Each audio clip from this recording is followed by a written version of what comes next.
Morning, શુભ સવાર, જય શ્રી કૃષ્ણ. જો સ્ટ્રેસમાં ચાલી રહ્યા હોય તો અત્યારે મસ્ત મૂવી ચાલી રહ્યું છે ધમાલ. ચોક્કસથી જોવા જજો. અમે પણ પરિવાર સાથે ગયા હતા, ખૂબ મજા કરી અને શરૂઆતથી લઈને એન્ડ સુધી ટોટલી હસ્યા જ છે પેટ પકડીને. તો મૂવી જોવાનું ભૂલતા નહીં.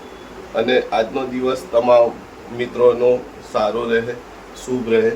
અમદાવાદનું વાતાવરણ તો બેસ્ટ બ્યુટીફુલ છે. સવારથી ઝરમર વરસાદ ચાલુ હતો અને લાગે છે વાતાવરણ જોઈને કે આખો દિવસ આવું જ રહેશે. તો વાતાવરણ સારું હોય છે તો ખરેખર મજા આવે છે દરેક વ્યક્તિને. સાચું કીધું ને? કાલે મૂવી જોવાની તો ખૂબ જ મજા આવી, પણ અત્યારે મારી અને મોલુની બેન્ડ વાગી રહી. મોલુની બેન્ડ તો બરોબર, કેમ કે ખોટા ખર્ચા કરાવે છે અને સાંભળતો નથી, સમજતો બી નથી. એની એન્જોયમેન્ટ મૂવી કરતાં ત્યાંનું ખાણીપીણી હોય છે. અને મારી બેન્ડ એટલા માટે વાગી રહી કેમ કે આમ તો એક સળંગ સીટો જ લીધી હતી અમે, પણ પાછળની જો તમે પીવીઆરમાં મૂવી જોવા જતા હોય ને તો લાસ્ટ રોની આગળની લાઈનમાં અમે હતા અને છેલ્લી જે લાઈન છે ત્યાં એકદમ કમ્ફર્ટેબલ સીટ હોય છે. અમે તો પ્રયત્ન કરીએ છીએ કે અમે બંને જઈએ ને તો ત્યાં બેસે. તો ખૂબ જ સરસ સીટ હોય છે. તમે તમને બધાને આઈડિયા હશે જ કે તમે સ્વિચ દબાવો તો એકદમ લાંબુ સોફા જેવું થઈ જાય, સરસ મજાનું. તો ત્યાં જઈને મને એમ કે મજા આવશે અને મારા વાઈફ એમ પણ મારા સાસુ અને સાડી હતા તો ત્યાં ભલે બેસતા. પણ કાલે રાતથી પછી મારી બેન્ડ વાગવાની ચાલુ થઈ ગઈ અને એમ કે હસવા માટે બી કહે કે તમે એકલા એકલા જઈને હસી રહ્યા હતા. એવા બધા શબ્દો સાંભળવા મળ્યા. તમારી પાસે પણ આવો સીન થતો હશે, હું સમજુ છું. અને દરેક વ્યક્તિની કથા છે આ તો, એક નોર્મલી હસી મજાકની. પણ આજે દિવસની શરૂઆત જ ત્યાં થઈ અને મેં વળી ઉતાની સાથે જ પૂછ્યું કે કેવું રહ્યું કાલે મૂવી. તો કે મૂવી તો સારું હતું પણ કે તમને ત્યાં એકલા બેસવું હતું જઈને. કેમ? મેં કીધું બધા હતા જ આમ, પણ તમને કમ્ફર્ટ રહે એ માટે હું પછી પાછળ જતો રહ્યો. એટલે આ પરિસ્થિતિ થતી હોય છે. એન્જોયમેન્ટમાં પણ કંઈ ને કંઈ એવું નીકળી આવતું હોય કે જેમાં યાદગાર પ્રસંગ થઈ જાય. શું કેવું છે તમારું? સાચી વાત નહીં, કંઈક કહો. ના ના, એવું ના ચાલે, કંઈક કહેવું પડે. મોલુ વિશે કે મારા વિશે કંઈક કહેવું પડે. મોલું નો તો ખોટું જ છે ને. હવે નક્કી કર્યું હોય તો બીજા બાળકો પછી એના કરતા થોડી કઈ ઓછા છે. યાર વખતે એ બે પેલું એવું બતાવો કે મને લઈ આપો મને. પેલા બે બાળકો બાળક છે, એ કઈ મોટા નહીં થઈ ગયા. હા, એ તો છે. હા, પણ એને આપી કીધું કે એમાંથી નાસ્તો લીધો ને. આટલું આટલાનો શું મતલબ? હા, પણ એ ડીશ જ એટલી હતી. પણ એમ નહીં, આપણે રાત્રે ખાવા જેવું રૂપિયામાં એ લોકોએ વેજ શું હતું ભાઈ નામ? Veg roll. Veg roll. Veg okay, veg nuggets કરીને હતું. નાના નાના મંચુરિયન થી બી નાની સાઈઝ ના બોલ્સ પેલા એના એ હતા. એટલે આવું છે. ત્યાં તો બતાવો બોડી કેટલો જાડો થઈ ગયો. 220 રૂપિયાનો નગેટ્સ ખાઈ. એટલે આવું છે ભાઈ. મૂવી જોવામાં વિચાર્યું હતું કે ખૂબ એન્જોય કરીશું, એન્જોય બી કર્યો. મૂવી જોવા ચોક્કસ જો ધમાલ મૂવી તમે ના જોઈ હોય તો ખરેખર સારું મૂવી છે. ને શરૂઆતથી જ ચાલુ થતા જ પેટ પકડીને આમ કહેવાય ને કે હસી હસીને પેટ દુખી ગયું એ ટાઈપનું મૂવી છે. મારા મમ્મી કહે છે કે આની અંદર શું આવે છે. હું એમને સમજાઈ રહ્યો છું કે ભાઈ આની અંદર જેમ તમે પહેલે જોબ પર જતા કે સવારે ઉઠીને આજુબાજુમાં, કેમ કે એક વાતાવરણ હતું પહેલેના સમયમાં આપણા દેશમાં કે કમ્પલસરી એકબીજાને ઉઠીને જય શ્રી કૃષ્ણ, શુભ સવાર બોલવાનું. તો એ રીતે અત્યારે અમે મોબાઈલમાં બોલતા હોય છે. હું મારા મમ્મીને સમજાવી રહ્યો છું કેમ કે ઉઠીને એવરેજ અત્યારે આપણી બધાની એક જ આદત છે કે ઉઠીશું અને ગુડ મોર્નિંગના મેસેજ એવરેજ. કેમ કે પછી આખો દિવસમાં કેવું થાય, મને તો બપોરે 1-2 વાગે યાદ આવે કે ભાઈ ગુડ મોર્નિંગના આ બધાના મિત્રોના રિપ્લાય આવ્યા. તો હમણાંથી આદત છે કે ભાઈ ઉઠીને તરત જ, તો કે ઉઠીને તરત આ શું છે. એમને સમજાવી રહ્યો છું કે જેમ તમારા સમયમાં જય શ્રી કૃષ્ણ, શુભ સવાર, રાધે રાધે જ કહેતા હતા એ વસ્તુ અમે અત્યારે અહીંયા મોબાઈલમાં કરી રહ્યા છીએ. જો આલ્બમ કમ્પ્લીટ થયા પછી એની આ રીતની પીડીએફ બનાવવી પડે. આ જે છે ને પીડીએફ બની ગઈ. અહીંયા સિમ્પલ હોય છે, બહુ કંઈ ખાસ એમાં કંઈ કરવાનું છે નહીં. અને જે કસ્ટમરનું હોય, ધારો કે કસ્ટમર છે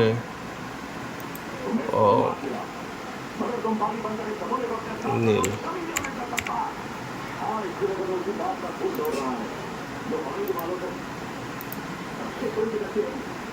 અને આ રીતના જે શું છે કે શરૂઆતમાં આ પીડીએફ મોકલ્યા હતા આપણે એમને કસ્ટમરને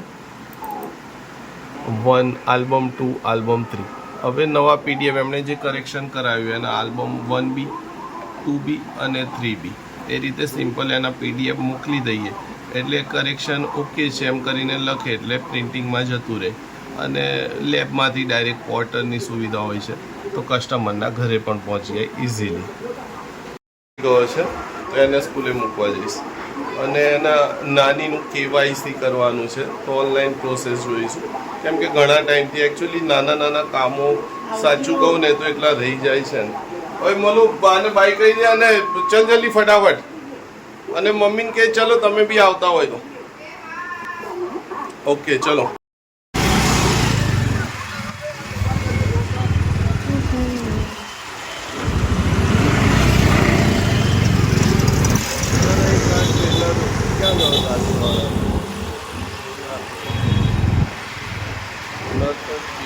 આ જો બધા અહીંયા ઘર તૂટી ગયા. અમે અહીંયા રાજે નામના અહીંયા આવતા હતા. એકચ્યુઅલી આ લાઈનમાં જેટલા પાછળ મકાન તૂટેલા છે ને જનરલી બધા ઓળખે છે. અહીંયા નર્સરી ત્યાંથી રેગ્યુલર બહુ ટાઈમથી એમ છેલ્લા ઘણા વર્ષો એની બાજુમાં ટેરર છે સિલાઈ કરે છે એની જોડે હવે બચારા જોઈએ લગભગ કહેતા હતા કે 30-40 વર્ષથી હતા આ બધા મકાનો. સરકારે તોડી નાખ્યા છે, ગેરકાયદેસર હોય એટલે સમજીએ છીએ એની વિરુદ્ધ તો કંઈ થઈ ના શકે. જોઈએ હવે શું પરિસ્થિતિ થાય છે. સ્કૂલ છે માહિરની. એક વસ્તુ અહીંયા શેર કરવી હતી કે કેમ કે દરેક વસ્તુ તમે બાળકોને શીખવાડી ના શકો. તમે એક રૂટીનતા હોય જીવનમાં તો એ રૂટીનતા તમારામાં હશે ને તો બાળકોમાં જરૂર આવશે. જેમ કે હું નીકળું છું ને સવારે મમ્મીને પગે લાગીને ચોક્કસ નીકળું. બંને બાળકો એના મમ્મીને અને મને પગે લાગીને જરૂર નીકળું. અમુક વસ્તુ શીખવાડવી ના પડે. એક રોજબરોજની રૂટીનતા જોઈને બાળકો શીખતા હોય. જીવનમાં જે બી તમે ઈચ્છો કે મારું બાળક કરે એ પહેલે તમે કરતા શીખો તો ચોક્કસથી કરશો. ઓફિસમાં સર્વિસ બેસ્ટ રહી છે હંમેશા કસ્ટમર માટે. અત્યારે બી જો મમ્મીનું એક પેન્શન યોજનાનું કેવાયસી હતું ને સિમ્પલ 5 મિનિટનું કામ હતું ને એમણે ફટાફટ કરી આવ્યું અને આ જગ્યાએ બેંકમાં જઈને આવ્યા ને તો એટીટ્યૂડમાં બોલતા હતા અને એ જ કે સાહેબનું કામ છે તો શું અમે ખાલી ટાઈમ પાસ માટે આવ્યા હતા ત્યાં. સારી બાબત છે. પોસ્ટ ઓફિસ હંમેશા સપોર્ટેડ રહી છે જનરલ પબ્લિકમાં. તમારા ત્યાં બી રાતની ખીચડી કે ભાત બચ્યો હોય ને તો એની અંદર તેલ, ડુંગળી, મરચાં, ટામેટાં, જીરું અને રાઈનો વઘાર કરીને ઉપર દહીં નાખી દેવાનું. ખૂબ જ ટેસ્ટી લાગે. મારો મોટો સન છે એને ખૂબ ભાવે છે. અને સાથે છે આજે કોબીજનું સબ્જી અને કેરીનું શાક અને મીઠાઈ. તો લંચમાં આટલી આઈટમ છે તો ફટાફટ લંચ કરીએ ભાઈ. ચલો લેટ સ્ટાર્ટ. લંચ કરીએ અને ભૂખ લાગે છે ભયંકર કેમ કે બેંકના કામથી જો જવાનું થાય ને અરે બાપ રે બાપ. પાડી છે મોડું એ પણ હેરાન અમને કરે છે. દૂધ અને હાથે ના આપીએ ને તો પગમાં ને પગમાં આવશે. જો ખૂબ જ જિદ્દી છે. ટાઈમ થઈ ગયો છે મોલુને સ્કૂલેથી લાવવાનો તો મમ્મી માટે પણ ફટાફટ ચા બનાવી દો. કેવું હોય છે લાઈફમાં એક બેલેન્સ કે તમે તમારા મા બાપને જેટલો પ્રેમ કરો છો એટલા નોર્મલ વસ્તુ છે કે પત્ની અને બાળકોને પણ કરો છો. તો એક નાની ફરજો જે આપણાથી થઈ શકતી હોય અને જે આપણે કરી શકતા હોય એમાં હંમેશા પ્રયત્ન રાખવો જોઈએ કે થોડી એમને પણ હેલ્પ થઈ શકે. દરેકની ઈચ્છા હોય યાર ક્યારેક તો આરામ મળે. સાચી વાત છે ને. એક વસ્તુ નોર્મલી મેન સાથે બોય સાથે માણસો સાથે શું થતું હોય છે કે જોબ કરતો હોય તો સન્ડેનો દિવસ આવે તો એના માટે સ્પેશિયલ આરામ અને ક્યાંક બહાર ફરવા જવું હોય, જે બી એના મનમાં હોય તે નોર્મલ રીતે કરી શકતો હોય. જ્યારે સ્ત્રીની લાઈફમાં પરિસ્થિતિ એવી હોય કે એને તો 365 દિવસ હાજર જ રહેવું પડે. ઘરના કામો એટલા બધા હોય છે કે આખો દિવસ પણ ઓછો પડે એમ.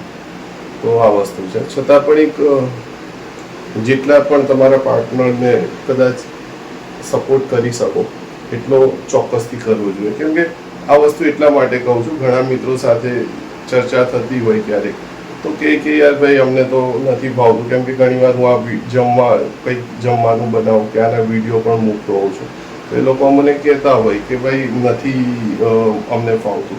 તો શીખો. જીવનમાં શીખવા જેવું એવું નથી કે નકરા પૈસા જ કમાવા માણસે જિંદગી ખર્ચી નાખવી જોઈએ. ઘણી બધી એવી વસ્તુઓ છે કે જે તમને આનંદ આપે, તમને ખુશ રાખે, તમારા પરિવારને ખુશ રાખે. ઘણીવાર બાળકોને ખુશ રાખવા માટે ઘણું શીખવું પડતું હોય છે. જેમ કે મારા સન નાનું છે, એને શરૂઆતમાં શું થયું, સ્કેટિંગમાં રસ જામ્યો હતો. તો એ સ્કેટિંગ કરતો તો એનો ડર દૂર કરવા શરૂઆતમાં હું પણ એને સમજાવતો કે જ્યારે હું બાળપણમાં હતો, ગેમ્સ ટફ છે પણ હું પ્રયત્ન કરીશ. તો એને જોઈને એને પણ સારો એ રાખ્યું અને સારી એવી ગ્રીપિંગ આવી. તો આ વસ્તુ છે. ઘણી બધી એવી એક ઉદાહરણ આપ્યું હતું. બાકી ઘણી એવી પરિસ્થિતિ હોય છે જેમાં પેરેન્ટ્સે ઘણું કરવું પડતું હોય છે. અને કદાચ પત્નીના કિસ્સામાં એવું થાય કે એવરેજ આજના ટાઈમમાં જોઈએ તો ઘણું એવું વર્કિંગ હોય છે એમના માટે, એમને સપોર્ટેડ થઈ શકીએ ક્યાંક ને ક્યાંક તો સારી બાબત છે. કેમ કે નોર્મલી શું થાય કે જ્યારે આપણે માની લો કામ મારી પાસે, હું મારી જ વાત કરું છું, ઘણું કામ હોય અને પછી એવી પણ પરિસ્થિતિ ક્યાંક આવતી હોય, જનરલી એવું નથી થતું પણ એવી પણ પરિસ્થિતિ આવતી હોય કે જે મેં બીજાને સમય આપી દીધો હોય કામનો હાથે, તો પછી પત્ની પર નોર્મલી ગુસ્સો કરીએ, નોર્મલ વસ્તુ છે. આવું જનરલી એક પુરુષ દ્વારા ચોક્કસથી આવું થતું હોય છે. આઈ થિંક આવું ના કરવું જોઈએ, પણ પરિસ્થિતિઓ એવી બનતી હોય છે. તો જ્યારે પણ આ રીતે તમે જ્યારે તમારી પાસે સમય હોય, એટલીસ્ટ વીકમાં એકાદ દિવસ તો તમે આરામ માટે પણ રજા રાખો છો, તો એવા સમયે તમારા પાર્ટનરને ચોક્કસથી મદદ કરો, જેથી એક બેલેન્સ લાઈફનું બની રહે અને